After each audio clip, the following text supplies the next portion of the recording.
way forward, the limitations of these approaches we've been discussing, and what else is needed in the coming years to succeed. And last but not least, we will give you, of course, as audience, the chance to ask questions. And please feel free to write any questions you have into the chat. And please also make sure to indicate if you want to pose that question to one person specifically or the whole panel. For our discussion, I have the great pleasure of welcoming, well, 3 distinguished panelists, but 4 were planned to be part of the panel. The first one would have been Vanille Victoria Ashkanovna. Vanille is an animal rights and environmental activist working toward a compassionate plant-based world. As European liaison for the Plant-Based Treaty based in France, she leads initiatives promoting plant-based policy solutions. Remarkably, the call for an international plant-based treaty as companion to the Paris Agreement is to date already endorsed by 46 cities worldwide, 244,000 individuals, 1,700 organizations, as well as 2,600 businesses. So I already saw that in the chat referring to the plant-based treaty. Please check it out, and please also get in touch with Vanille personally. The second panelist, which I would like to introduce, is Olga Kikou.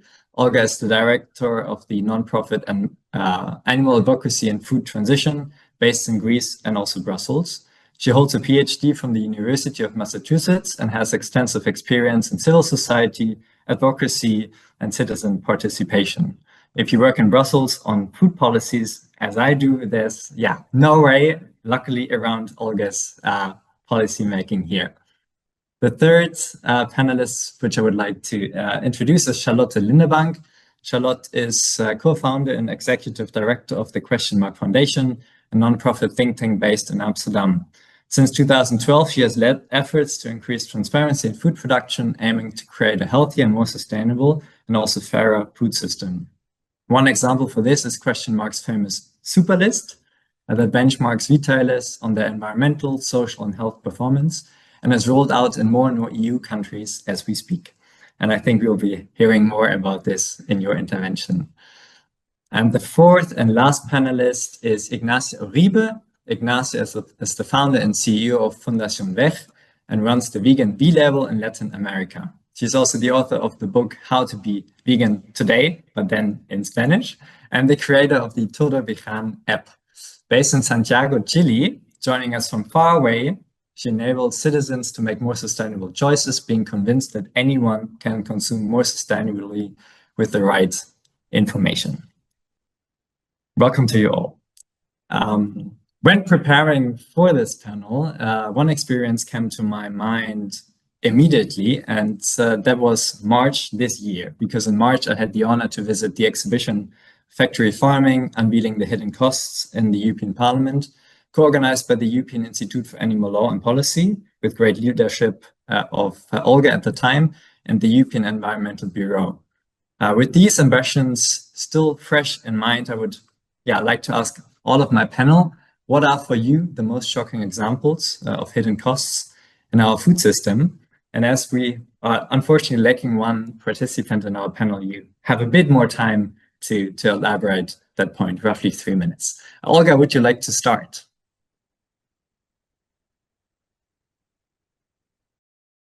Certainly, sorry, I had to unmute. Thank you very much for the introduction.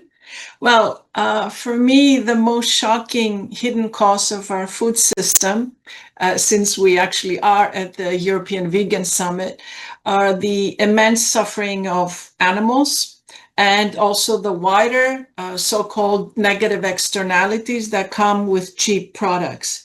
So behind cheap animal products lies a very harsh reality for farmed animals, with their lives being reduced to mere production units.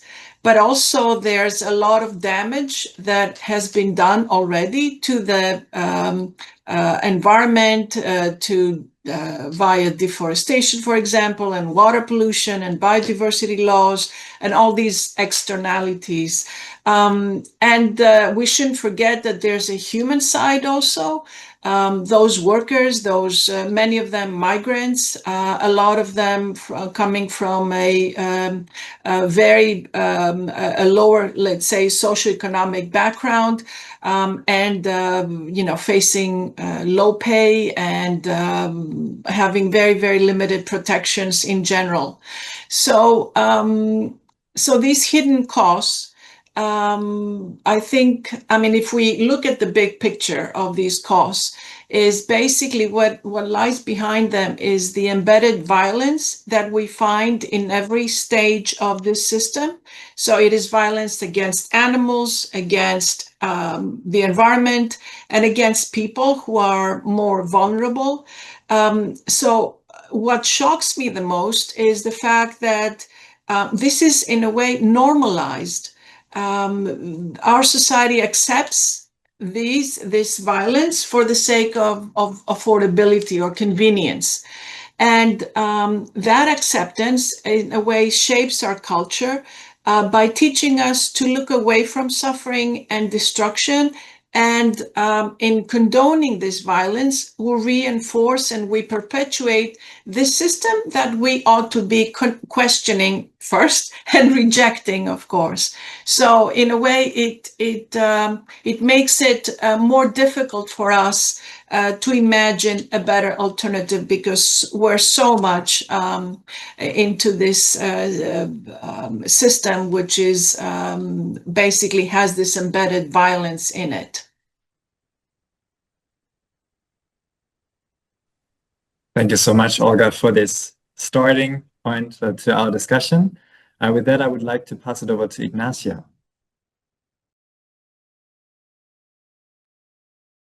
Hi, hello everyone. Thank you for the introduction, and also thank you so much for the invitation to this panel. It's really an honor to be here, representing also the Latin American voices here. I'll say that for me, the most shocking hidden costs are two. One is how many animals die every year because they are food waste. I mean, we raise animals, like around 18 billion animals. I don't know if you have seen the news. And just to kill them and put it on the trash. So I think that's like a very important point, because if we don't tackle food waste as a movement, I think we are missing such a big opportunity. And the second one, at least for me, because it's something very personal and it's more local, is the fires in the Amazonia. I know some years ago they did a lot of buzz in the news, but that happens every year. It's not just once in a while. The one time that you saw probably in the news in Europe was because they were out of control. But every year we have fires in the Amazon. Many of them are even legal and authorized by the Brazilian government or other governments, just because we need space to grow soy to feed animals that then later on are going to travel around the world and being consumed for other places in the world. So here in Latam, we raise not just the animals that other countries use for food, but at the same time, we suffer the deforestation and the fires because of that.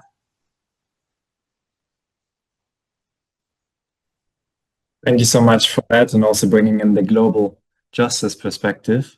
Charlotte, the floor is yours. Yes, thank you, Maximilian.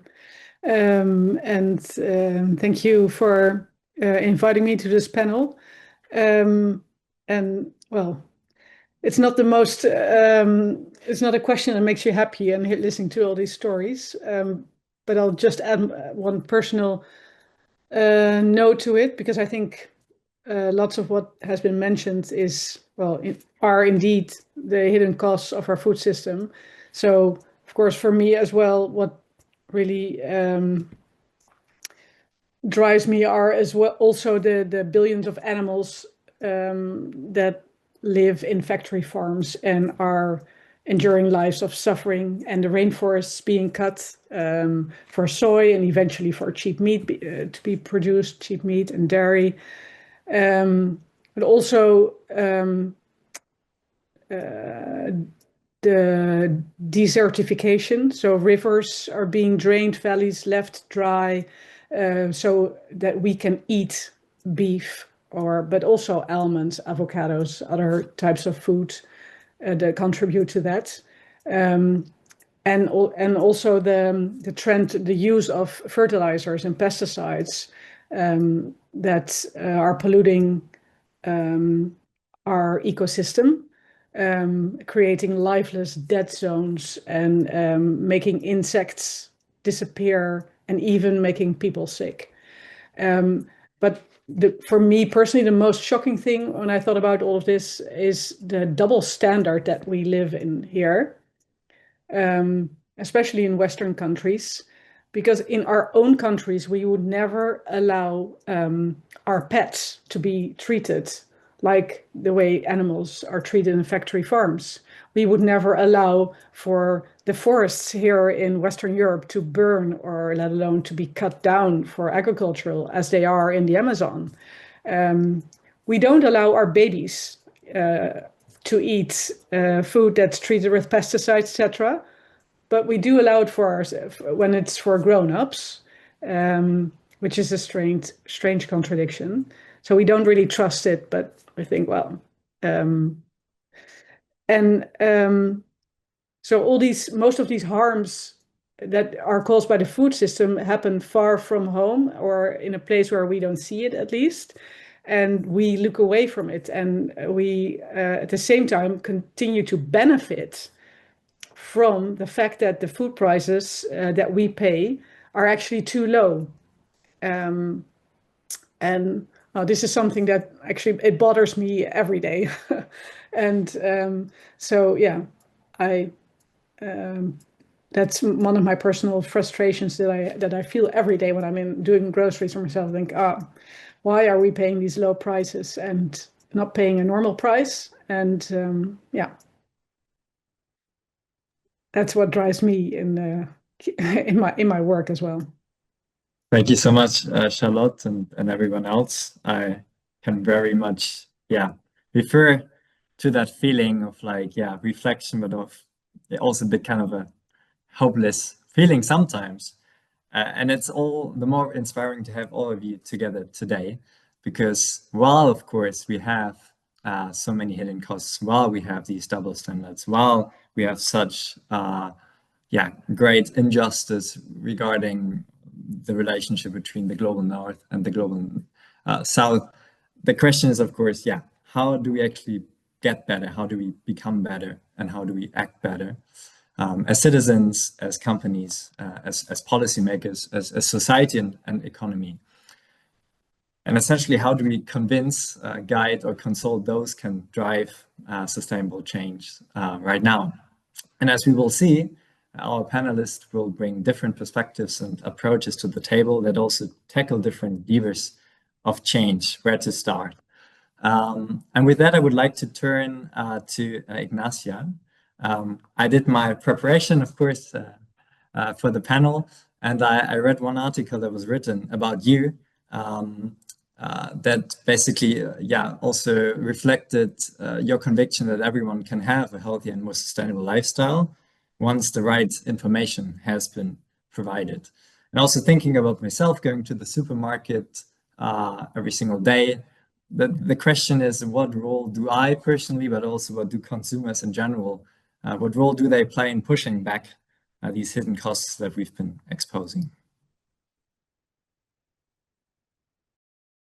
Thank you. Thank you so much for the question, Max. I think it's very interesting to question ourselves as consumers. I'm a journalist, so I truly believe in communication and information, and I think that's one of the main points that we should focus on. Like, people with the right information can take the right decisions. But I think we at Veg Foundation, we work with consumers. We have some campaigns as for example, the challenges, like we have the veggie challenge, we have the no milk week, the no fish week as well. So we truly believe that there is a big opportunity in individuals, even if we also work a lot with corporations and do corporate work. But I think when we focus on people, we shouldn't just see them as consumers. We are also citizens, and sometimes like the whole responsibility cannot be tackled to the people as consumers. But I think the whole responsibility as citizens should be like we should be responsible of our decisions and the politicians we elect every 5 years, depending on the country. So we also try to focus a lot on that to see, okay, the consumers' decisions are linked to the political decisions. Like food is something very political, especially here in Latin America. So I think, yeah, there is like this big opportunity in consumers, but we need to give them the right information. So, for example, as I see it, we have been working with the B-Label for 5-6 years, and we did an Ipsos survey this year, and 93% of Chilean people, they are not vegan, of course, agrees that it's very useful, for example, to make decisions when they are going to buy something. So if we have more labels maybe like that, we can help people to make the right choices. So I think we should also develop something that shows people this type of hidden cost in food products. Even could be like a true cost label, for example, that maybe tells you where the products come from, how much water did it use, how much kilometers did it has to go until it was sold in that place. I don't know, like it's not maybe my specialty, but I think, yeah, like we could think about something like that to give consumers more information about what they are buying, because every time I was going to say they, but it's also we, every time we buy something, every dollar we spend is like a vote of trust we are giving one company over another one. So we have to try to give it to the company that is doing the things right, because yeah, we live in a system, so it's impossible not to participate on it. And like one of the ways to participate, of course, is voting every so many years in elections, but at the same time voting every day that you buy something. Yeah, I can refer to that, making that vote in the supermarket, kind of struggling between different products, different prices, different brands. And yeah, what I often lack is, as you say, transparency and also the knowledge. And I think, yeah, going to the supermarket, you do not have so much time to, make all the choices and read all the packaging. So then the question is like, how do we actually make it easier for consumers, which are citizens at the same time? And in my introduction, I mentioned 2 examples where I know that you've been working on. The first one is the vegan label in Latin America, and the second one is this newly developed Todo Vegan application on our phones that I actually downloaded and checked it out. And my Spanish is very, very bad, but I think I understood the approach. So I would like to hear from you what your thinking was behind to really, go into certification and also go into, getting into people's telephones. And what are your experiences with that? Great, awesome. Thank you so much for downloading it. You can download it anywhere in the world, so for people that is here. But I don't know why you didn't get the English version. It's supposed to be in English if your phone is not in Spanish. So maybe you can look at it. I don't know, but it's supposed to be like for every phone that is not in Spanish should be downloaded in English. Yeah, the app is something very new. We just developed this year. It was an idea that we had for so many years, but this year, because of kind of the same, we're in a very special political moment in Chile, and I think in all around the world, where the extreme right is probably going to win the next elections. And we have never had an extreme right government since we came back to democracy. And it was like so many years ago. I was like 5 years old. That is kind of scary. And I also think it's maybe, or part of it is because we as organizations focus too much on corporations and institutions, because it's easy to have, when you make a change there, and I know it because we work with them, okay, you can, I don't know, like change 1,000 plates, you know, like it's one person taking the decision and you go and change 1,000 plates. The difference with people is that you have to go one by one, and of course it's slower. But many organizations doing that, I think we didn't work that much with people. So there was like a cultural change that we didn't see coming. And now we have to focus on this cultural change for the animals again. So that's one of the reasons that we're with these new projects as the mobile app, and trying to give consumers and people and citizens that are all the same all the tools that they need to make the right decisions. Because right now, when you go to the supermarket, or like probably a more normal person going, I don't know, a vegan one, but maybe a normal person going to the supermarket, they chose it, their choices are because of prices normally. So you see two products that looks like the same, and they say, oh, okay, this is the cheapest one. I'll have this one. But I always find it very like strange or weird for me, because food is like the fuel you're giving to your body, and like people choose the expensive one for their cars here, at least, and then they choose the cheapest one for them.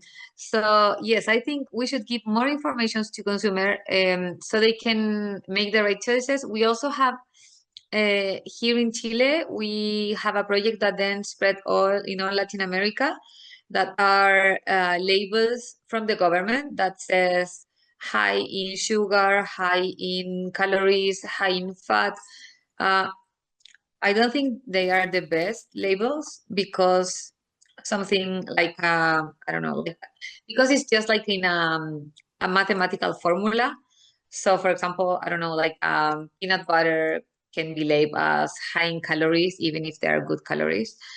It has their own problems, but it's a thing that has been being copied by other countries here in Latin America. And I think it also empowers people to make choices and to read the packages and to be more aware of what are they consuming. So yeah, like regarding the question about our experience with the app and with the certification, I will say that when you give people these kind of tools, you always see there is like how to say it, there is something changing, even if you don't see change very quick, as you can see it maybe in a corporation or an institution or a company, but it's something changing in the cultural landscape, and I think that's very important too, and we shouldn't forget about that, because I feel that we forgot about it for so many years that now we are in this kind of cultural problem. Yeah. Thank you so much. I think a lot to think about. Something that I really noted down from your intervention was that every dollar is a vote of trust. And then, of course, this responsibility as a consumer to really make a change, also in a changing political environment, We will keep that in our minds while we shift to our second panelist, Charlotte.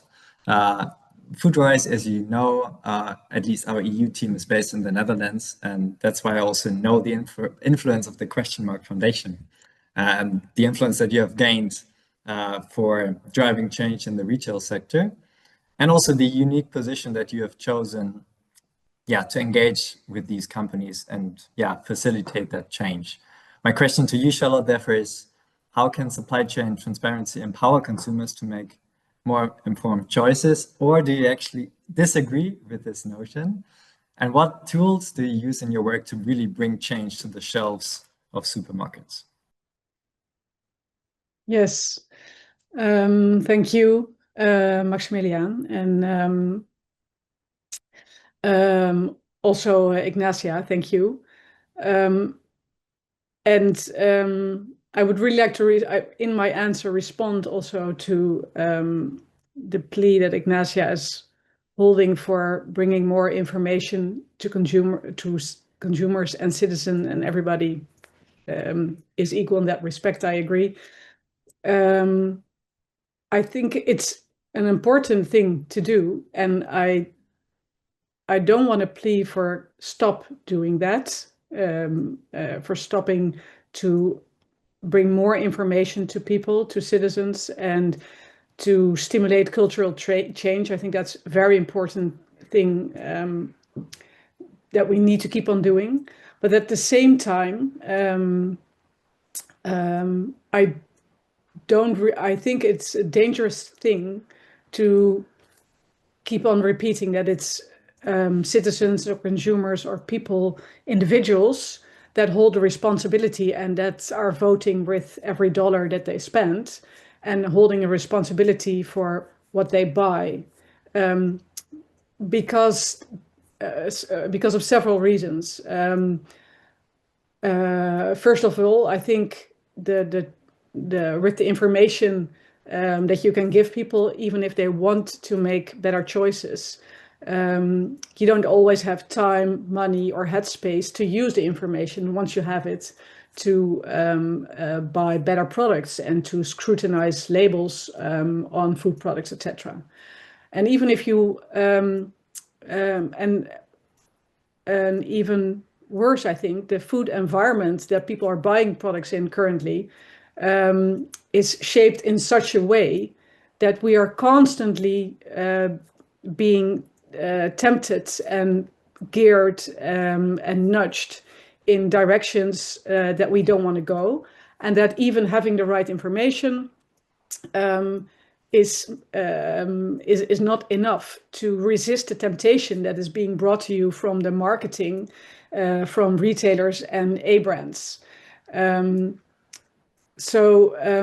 Well, having said that, I don't think that consumers should be carrying the burden of choosing between sustainable and unsustainable, but that retailers and A-brands and governments who are facilitating these companies should carry this responsibility and should be held responsible, and that we should really be wary of talking too much about citizens' responsibility, because it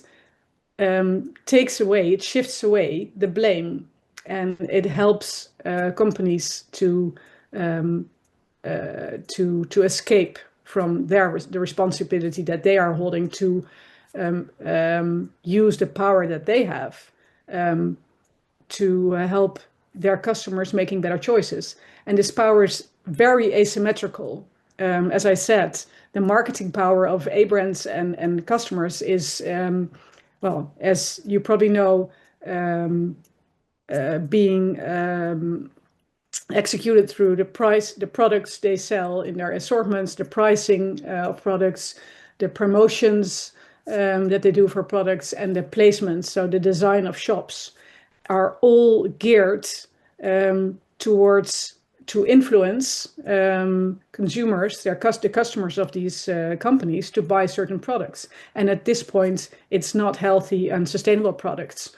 So it's gearing people towards unhealthy, unsustainable products. And And we know also from research, unfortunately, that giving more information to people is not going to help them to resist these temptations. Well, having said that, I don't want to say that it's good to keep on educating people and very important to keep on developing cultures everywhere. But at the same time, I personally think that we should put more exposure, that we should create more exposure to the power of retailers and A-brands. And so this is also what we do at Crashmark, indeed, as Maximilian already mentioned. We research how retailers apply these marketing tools, so their products, pricing, promotions, and store designs, and what impact they have with these marketing tools. And based on the evidence that we create through our research, we advise these companies to adjust their conduct, and we advise governments to develop regulation where these companies need level playing field because they can't take some measures individually. And just a small correction, we don't really collaborate with these companies. So these benchmarks and the research that we do is unsolicited. They don't ask for it. They don't even need to participate. We do it independently, and we publish independently. With the aim for disclosing the conduct of these companies and the impact and influence they have, and to create awareness around this influence, and also to create the knowledge within these companies to take steps to make progress, and to create a race to the top. So we really try to get into their competition and help them gear their competition, which is now geared at lower prices, and to gear this competition towards becoming more healthy and sustainable. And our flagship program with which we are quite known for now is called Superlist, and we've done this benchmarking and advocacy program in the Netherlands and Germany, Belgium, and are currently doing it in the UK, Switzerland, Sweden, Poland, French, and Spain. So beginning of next year, a benchmark comparing the retailers of all these 8 countries will come out, and we'll be working together with civil society organizations in all these 8 countries to help create one language of definitions and indicators and topics that we need to talk about and that we need to expose retailers on, and that civil society should all be using in their campaigns and in both towards citizens and developing this culture and of being aware of what do we see in terms of products and pricing and promotion, but also to lobby towards governments, and also to put pressure on retailers to start moving. And our experience so far with this program is that for a long time the role of retailers was really overlooked. We were paying a lot of attention to the role of consumers and citizens and governments, and in some cases A-brands, but not so much retailers. And finally now in the last couple of years, the impact of retailers has begun to be exposed. But so far, mostly only in Western Europe, I think this trend is happening. But we do see that this type of exposure works because it enables scrutiny, which in turn sparks this race to the top, at least among the leading retailers. We see this happening in the countries such as Germany, the Netherlands, the UK. We see the leading retailers really starting to report and setting targets on, for instance, climate and also the protein shift, rebalancing animal versus plant-based products in their sales. And my hope and belief is that if we continue this process, that the front runners will be followed by the rest of the market. And what is necessary and what I hope that will happen in the next couple of years is that we will be able to roll out this program also in Eastern and Southern and Northern European countries, where we unfortunately see hardly any movement yet from retailers.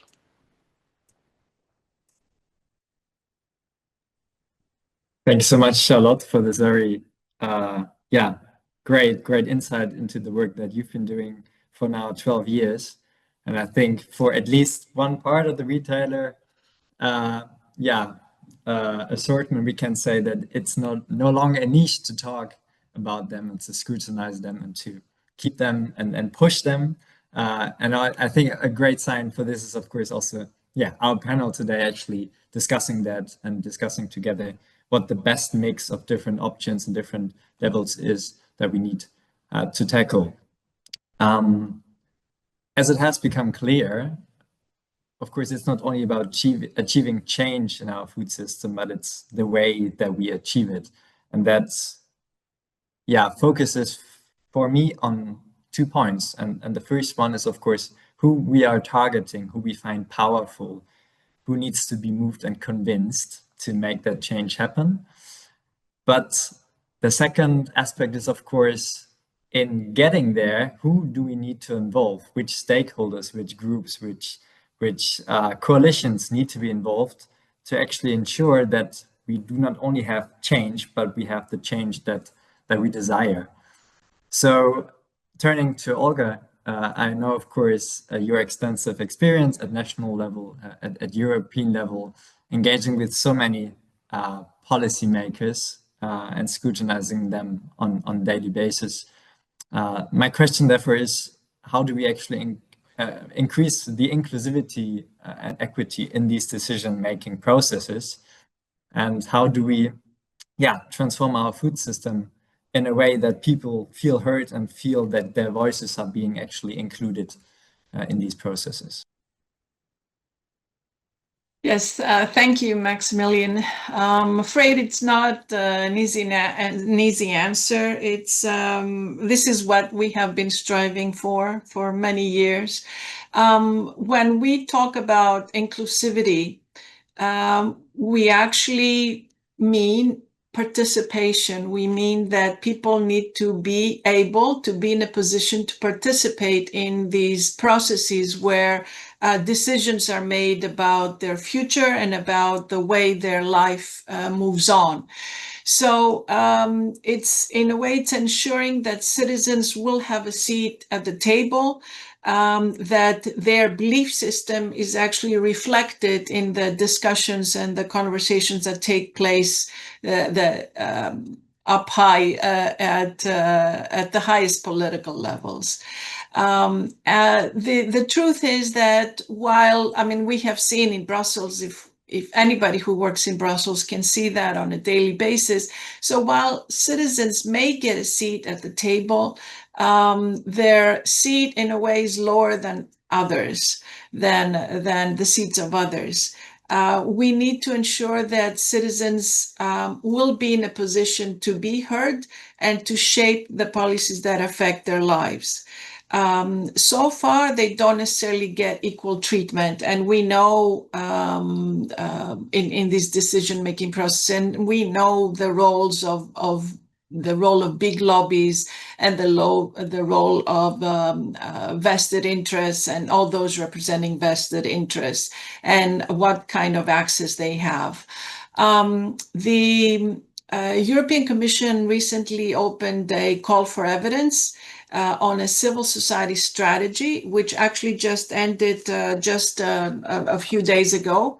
And I read, This call for evidence will provide, on the civil society strategy, will provide a comprehensive framework for action at EU and member state level. It will focus on strengthening meaningful engagement. So this strategy will actually hopefully bring citizens to the forefront and provide support to all civil society actors, including specific actions to address the shrinking civic space for civil society organizations in promoting and protecting EU values, and will identify the needs and challenges faced by civil society actors and map measures currently in place that aim to engage in dialogue with and protect them, all the while recognizing their important contribution across all EU policy areas. Well, this all sounds good, but the question is, as a strategy, and what we've seen over the last few years, and the backlash in general in regards to legislative revision processes, etc., the question is, will it actually deliver any real outcomes, or will this be more rhetoric? And I'm afraid with no concrete commitments, this particular strategy also risks being an empty shell, because the reality is clear. Many citizens are rarely heard, and we also see those people for more marginalized groups are even less heard.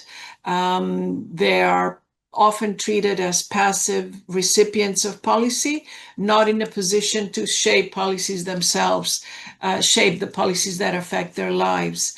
So the key to better policies, I think, lies in strengthening the civil society role, and citizens. We should see citizens not only as consumers, but they are also voters, they are activists, and these people need to be empowered. So that means investing in education and making sure that they also realize how they can be involved further. And along with citizens, we need to empower civil society organizations, these NGOs and other grassroots movements, so that they are also in a position to basically to carry more weight. I mean, to have so their voices carry more weight. So we have, yes, I mean, we do have certain tools, and a well-known one these days is the European Citizens Initiative. This particular tool that, and we have public consultations and dialogues and other things. But in regards to the ECI, for example, one would wish that it would be able to deliver more, especially those that actually fulfill the requirements and surpass the 1 million signatures, et cetera, et cetera. However, it's not so easy, and we have seen that out of over 120 that have been registered since this tool actually came into force over a decade ago, there have been very few that actually surpassed, were called successful in surpassing the minimum threshold of signatures. But and we have seen what has happened with the NDKJ GCI, which we still wait for this to actually materialize, for the Commission's commitment to actually come into play here. So in a way, we need to have tools, and we need to ensure that these tools that we have as citizens lead to real consequences, and they have real impact in our lives. I also want to say that when we talk about inclusivity, it's not just about participation and having access to, let's say, the big room where things are discussed. it's also about equity. It also means that civil society should have equal space and to be creators of policy, not just to be there and so that the other side, let's say, can tick the box and can say that, well, we've consulted with civil society too. Our voices don't carry the same weight. We know this very well. There are other economic interests and many other interests, big industry, etc., and their voices carry a lot more weight than ours. So we need to find ways, for example, via funding, providing funding for civil society organizations and grassroots groups, etc., and also making sure that their experiences are also heard.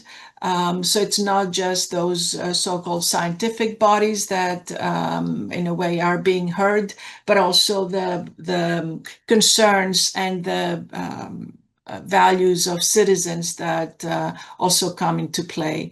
And hopefully then we will see change, and we will see that the beliefs and the values of citizens and their expectations actually are reflected in the policies that are presented to us by the EU institutions, but also national institutions.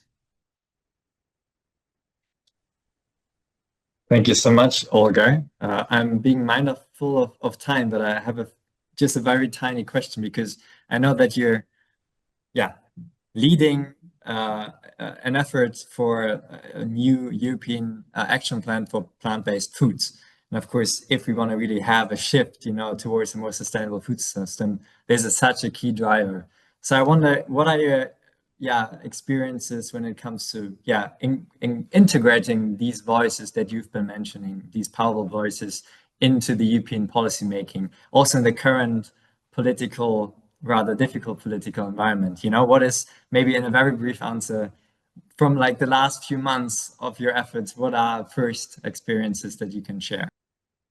Well, we saw a window of opportunity with I'm now going more into policy, but we saw a window of opportunity with the Danish presidency that started in July, and it was a presidency that actually very much supports this. They have put a Danish action plan for plant-based foods in place in the country.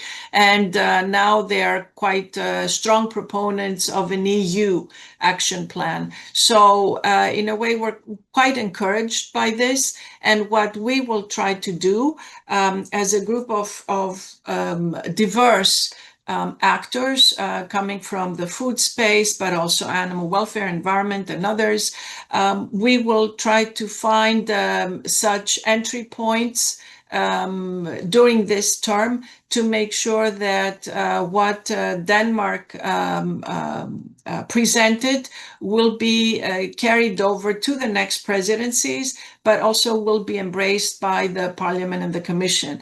And I say this, and it sounds like, oh, it's an easy thing. Okay, would you just present this? It's not at all easy. We have a very strong backlash the last few years. We have seen that in the EU institutions, all the three big ones, the countries, the Commission, and the European Parliament. However, there are opportunities that we need to make sure that we capitalize on, and it's starting to feel that we can see some positive signs, which is very encouraging, of course. And, hopefully we need all the strength and we need to unite together to make sure that we continue this into the new year.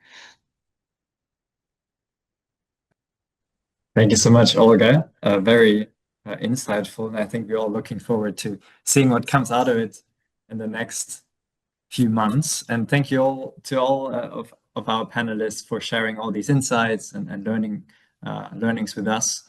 I think it's sometimes, to be honest, refreshing to not only focus on the problem, but also see what is already happening and what impact has been created on an organizational basis, how long you are already in this fight and how much you've already achieved and what base there is for the next years ahead of us. So this is why also in the third part of our panel for the roughly coming 10 minutes, I would really like to pose one question to all of you, or it's rather a mix of a few questions, so you can choose a bit. But I wondered if we all take a step back, if you personally take a step back, where do you see us in 5 years? How far do you get with your diverse approaches at different political levels, with like different ideas behind your approaches? And what is maybe also the missing puzzle that still needs to be tackled? So in other words, what new alliances or maybe what new tools are actually needed to, get to the point where we want to be in 5 years? And I would like to start with you, Ignacia. The floor is yours.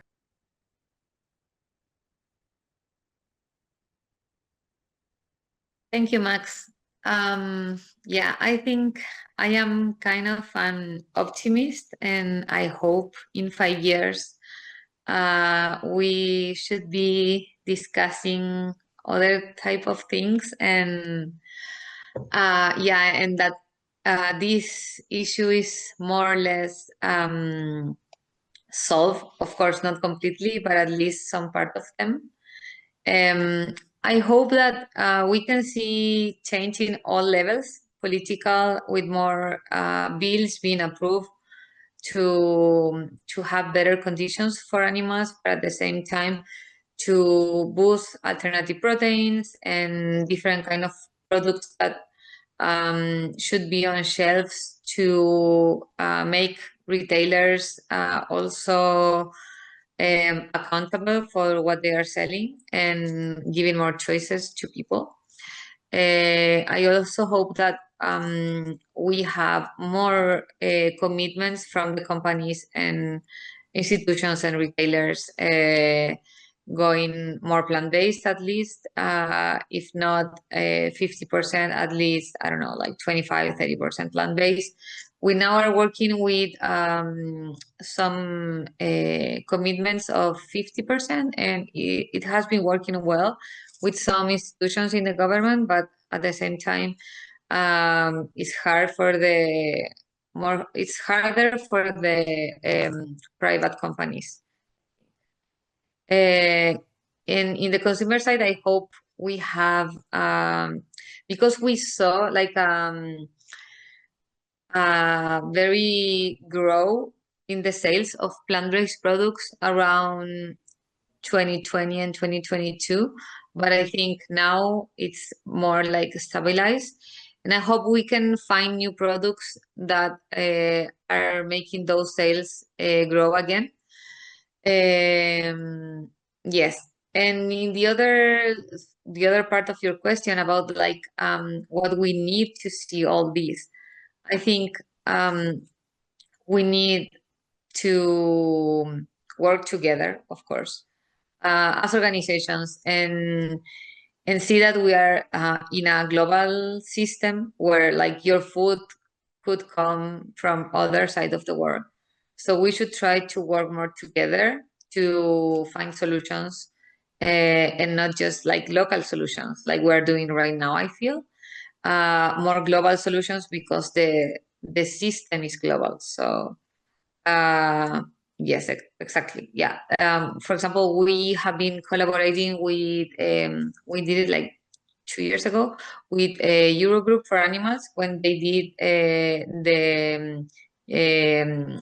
Chile and Europe did like a sales agreement. So we try farmers in Chile to have the same rules as you have in Europe, because farmers here are exporting the products to Europe. And even it's not fair for farmers in Europe, like they have to follow other type of rules. But yes, like we couldn't accomplish that because farmers here really oppose to have the same rules. So even if we don't have the same laws, we could work together to try to get those kind of agreements between countries or between regions, to have kind of the same, the same for everyone. Thank you a lot. Charlotte, over to you. How do we ensure that the shelves of retailers are actually changing? What is missing? Yes. Well, I think there's kind of two different worlds where I would be looking at. At the one side, you have the trends that you see now here in the northern Western countries, where retailers have really starting to disclose, to report on their on climate and protein shift efforts, and to set targets. But the challenge there is that those targets don't stay paper promises, but are really turned into action. And that at this moment we see many promises of, but no results yet. So we really have to stay sharp there and think of ways how we can make them stick to their promises. And I'm also positive here, just as Ignacia. I'm hopeful that we've just in the very recent years see retailers set targets to help rebalance diets towards becoming more plant-rich. So now we just have to help them with testing methods and measures that they can take in their marketing mix of products and promotions and pricing and placement, to really realize the targets that they set. So that's the thing I think we have to do in Western countries, or in the European Northwestern countries, and in the countries where we don't see any even awareness yet amongst retailers of having a responsibility at all in climate, in climate, most of the retailers have already acknowledged the responsibility, but not yet. They have not yet acknowledged that the protein shift should be an essential element of a strategy to reduce greenhouse gas emissions. And to do that, I think in those countries, it is important to really work on building a strong civil society, to try to influence the culture and to mobilize citizens for that, so that in order for this to be able to eventually influence a public opinion and politics, because the retailers, even if the retailers themselves become aware, and if they would even like to take a step towards, for instance, disclosing on the balance of animal versus plant-based products in their sales, and if they would like to set a target, they need to feel comfortable in society to do so, and not to get backlash that will hurt their profit. So what we know from some retailers for instance, in France and Spain, and in Scandinavia, they are aware inside the company, they are very much aware that working on a protein shift in their sales should be part of their climate strategy, but they just don't dare to make a step publicly, because they fear the backlash that they will get in society, in the public opinion, from consumers and from farmers, especially. So in those countries, I think we really need to work on developing a climate, a culture, and an atmosphere in the public opinion that will make retailers feel safe to publicly taking steps. Thank you so much, Charlotte. Still a lot to do, but I would like to give it over to Olga for your thoughts on this. Okay, well, I think looking at the future, First of all, I think before we start looking at the future, we need to also look at where we are today. I don't know if perhaps previous speakers mentioned the speech by the State of the Union speech that Commission President actually delivered earlier today. She didn't really say much at all about food, but she did mention that they intend to boost the promotion budget and launch a new Buy European Food campaign. Now, by this, what kind of food are we talking about? I think we can all guess, and I think it's not necessarily the kind of food that we expect to have. So this is in a way, our starting point. So we have to make strides for the future. In earlier in May, and looking at this from the civil society perspective, it's not easy at all. Earlier in May, we had over 600 NGOs which issued a statement that civil society is under attack by members of the parliament. And more recently, the Commission announced also funding cuts to NGOs. So we have a lot of work to do for the years ahead. We need to create a greater awareness of the hidden costs of our food system. And we need to also realize that there has been progress. I mean, if you look back at what was going on maybe 10 years ago, certainly it gives us a reason for hope. But it's also progress is too slow, and it's blocked by all those vested interests and all those people, the representatives of the big, powerful lobbies. Therefore, I hope that we, in 5 years' time, or even less, we will have moved to actually see concrete measures that would be enforced, and that would reduce all these harmful practices and the suffering caused, and will reward more sustainable practices. And in doing so, we are putting in place diverse approaches, and we are united with many other organizations, providing basically trying to put in place the science, have scientific evidence, lobbying efforts, and also other campaigns, citizen campaigns. They have all made so far important contributions, but they're not enough. We need to join forces with even a bigger crowd.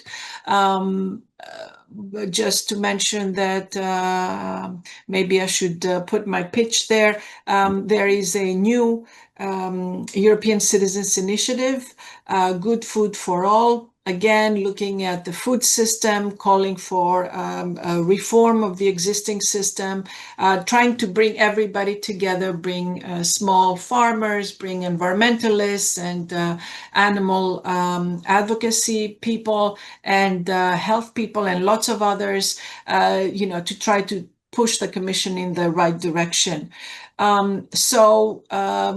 Just to close this, I think in general, I would say in regards to citizens, we need to try to educate and inform them, as many citizens as possible, to encourage participation and to join with others and form alliances in order to develop strategies that will eventually result in the policies that we want to see happening. It's not easy, but I think it's very doable, and we just need to believe in it. Thank you so much, Olga, for your pledge. But also thank you to all of you for also your positive attitude and your energy in all of this. It's really inspiring. Being mindful of the time, I would like to turn our attention towards our distinguished audience. I have identified 3 really excellent and pointed questions, which I would like to point to, you individually. And I would ask you to really answer briefly in about 2 minutes so that we can really make it through these 3 questions. The first one that I wanted to bring up is one on the harmful subsidies and the hidden cost related to subsidies for the meat industry.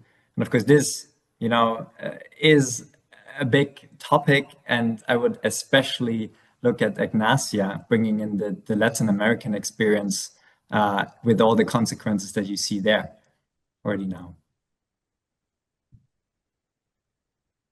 Yes, thank you so much for the question. Actually, I think there are so many hidden costs that we cannot tackle in this conversation because there are too many.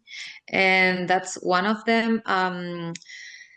To synthesize, we have been also working on that here, and we discovered that there are a lot of subsidies even here in Latin America to the products here, of course.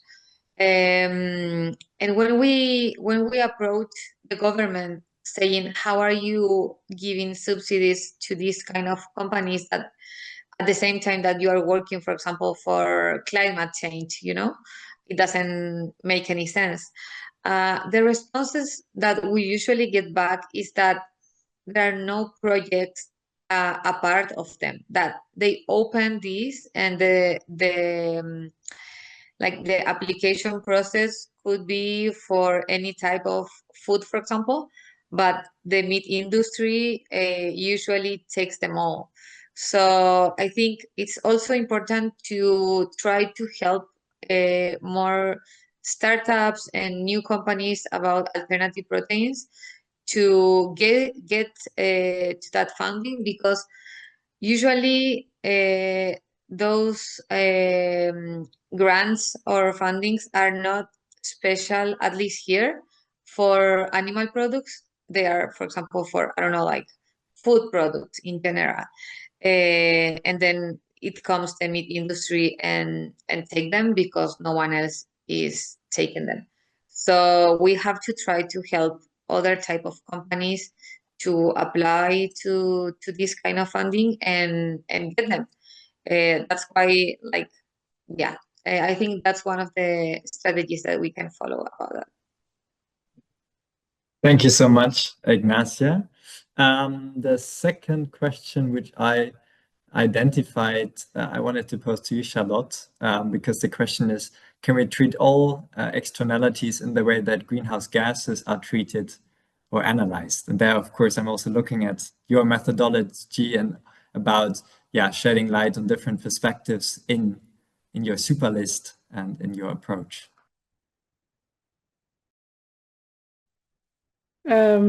Well, my short answer would be no.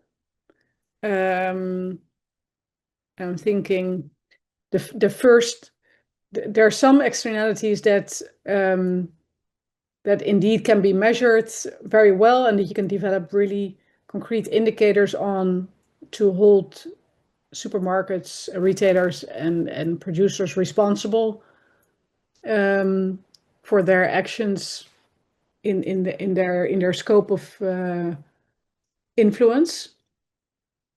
But for instance, on in the domain of human rights, that's a very, very complex domain to measure the impact, and to develop indicators where you want to hold retailers responsible on. So far, it's just really merely policies that we are looking at with retailers, that they have in place to protect human rights, human and labor rights in supply chains, but to really measure the impact and to really measure the effect of their policies, that's extremely difficult because there are so many supply chains and the effects are so far away, and it's so diverse. The effects of their policies are so diverse. You want to look at the effects on of course, on farmers, smallholders, but also labor and children. And well, if you look at labor in a supply chain, you want to look at their circumstances, but whether they are able to organize themselves, whether they're able to file complaints, whether they're getting a living wage. And actually, then that living wage now is something that we think, well, that's maybe the best indicator to look at, but then you're ignoring a lot of other things. So yeah, long answer short, it's not, there's still a challenge here. Thank you so much, Charlotte. And the last question is directed to you, Olga. The question is how we can include the medical industry, and maybe also extend it to the medical organizations part in this journey, because it's pivotal in introducing healthier diet alternatives, which then help individuals who are ill to change their food choices in order to save their lives. So how do we bring these different perspectives and together and broaden our coalition? Well, we are very much, I mean, that was one of the points we realized early on in the process of actually bringing different stakeholders together to help our cause. The health perspective is very, very important for people, and it resonates with the public. I'm not saying that the public always considers this as it should be considered. I mean, we see by the public, by all of us, let's say, perhaps certain lifestyles and behavior that is not very healthy at all. But it does bring a different perspective to the conversation, to the debate. We have seen that ears open when you start talking about health, especially with the EU policymakers. So it's a very, very useful tool. Let's say to engage and to focus more on the positive health aspects of a transition to plant-based foods. The physicians and the medical community, I think, is very important in this sense. However, it's not necessarily so easy to bring them on board. We have tried this. I have tried in Greece, for example, to bring doctors on board, and we hear a lot about, I don't know, perhaps misconceptions about the so-called need for meat and animal products. So in a way, our role should also be to educate doctors and to educate the medical community, because they're not necessarily up to speed with the latest evidence regarding the benefits of transitioning to more plant-based foods. However, at policy level, we are engaging already with them, and we are in a coalition with the European Public Health Alliance and others and they very much are they are very helpful in bringing on board this particular point about health, which, as I said before, it resonates very well with policymakers, much more so than some of our arguments. Thank you so much, Olga. And with this, we have already reached the end of our panel. From identifying the most shocking examples of hidden costs in our retailer-based food system, to learning about a variety of effective approaches to make change in Europe, Latin America, and beyond. From identifying gaps that need to be tackled, to accelerate the progress that we want to see and achieve ultimately our targets in the next 5 years and beyond.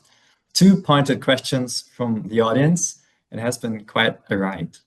I would like to use the chance to thank my panelists for all your lovely and really insightful and inspiring contributions, the Vegan Summit, and especially the Green Ref Institute for hosting us today. And please join me in giving them a warm round of silent applause. Last but not least, I would like to invite you to attend the upcoming panel discussion, which is called Food Education 2.0, How much do we really know about what we eat, which begins at 6:45.